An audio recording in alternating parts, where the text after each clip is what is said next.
In the past, many prominent humanist leaders openly proclaimed that humanism was a religion, the new faith for the coming age. They spread their message through hundreds of books and articles. John Dewey, in his book, A Common Faith, wrote this about humanism. Here are all the elements for a religious faith that shall not be confined to sect, class, or race. The Humanist Manifesto 1 proclaimed, "The time has come for widespread recognition of the radical changes in religious beliefs. In every field of human activity, the vital movement is now in the direction of a candid and explicit humanism, religious humanism."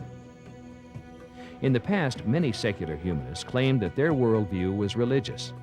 The founders of secular humanism thought that they were creating and propagating a new religion. They wanted the same privileges as other religions, such as a tax exemption. Recently, however, some secular humanists have denied that their worldview is religious. As the dogma of the separation of church and state has spread throughout the courts, humanists have sought ways to retain their presence in the public schools. If secular humanism were viewed as a religion, then it too would lose access to the minds of America's youth.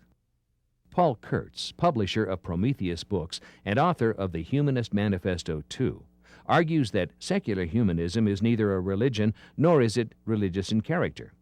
Humanism provides a kind of cosmic outlook. What I mean is it's a tentative interpretation of nature based upon the sciences. It's always changing and open to modification in the light of new evidence. So no, I don't think that's religious or a religion.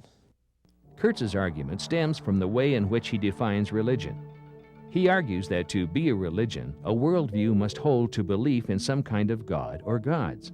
But his argument fails because some forms of Buddhism and Confucianism are indeed atheistic. That is, they do not believe in a God. However, they are clearly religious. Therefore, any legitimate definition of religion that includes Buddhism and Confucianism must also include secular humanism. Secular humanists cannot provide a definition of religion that excludes secular humanism, but includes other non-theistic religions. There are generally two approaches to defining religion: the substantive approach, which focuses on the content of the belief, and the functional approach, which focuses on what the belief system does for the individual or the community. America's courts, in response to the United States' increasing religious diversity, have gradually adopted the functional definition of religion. This functional definition of religion was clearly expressed by the Supreme Court in the 1961 case Torcaso v. Watkins. In an explanatory footnote to the case, it states, "Among religions in this country which do not teach what would generally be considered a belief in the existence of God are Buddhism, Taoism, ethical culture, secular humanism, and others." Unfortunately, the Supreme Court has not been consistent in applying this definition to its present interpretation of the First Amendment. It claims that the No Establishment Clause of the First Amendment means that there should be a wall of separation between church and state. Yet, secular humanism, a religion, is allowed a privileged position in the public square.